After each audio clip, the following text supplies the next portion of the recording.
Well, this shouldn't come as much of a surprise, but word is now that China is building a secret spy base on the island of Cuba. It's what, about 100 miles off the coast of Florida, just off the coast of America. This shouldn't be a surprise. Cuba, we know, is in the pocket of China. China will now be installing, I'm sure, all kinds of listening devices to try to spy on America.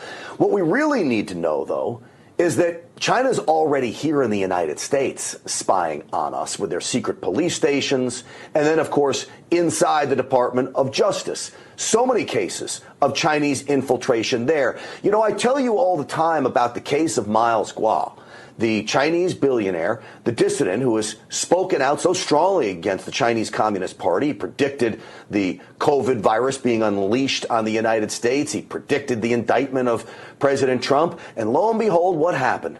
The feds arrest him on what I believe to be bogus fraud charges. Why did they arrest him? They arrested him because the CCP wants him.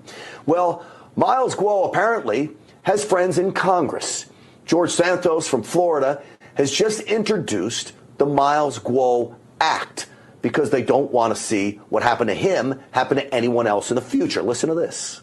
This is why I'm unapologetically pushing back on the CCP and calling on the House Judiciary Committee, the DOJ, and the Select Subcommittee on Weaponization of the federal government to investigate the CCP infiltration on the U.S. government and do all they can to free Miles Guo. That the CCP is accomplishing its goal of infiltrating the United States indigenously.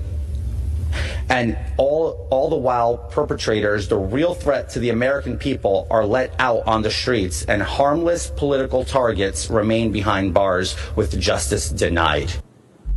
Well, that is so true.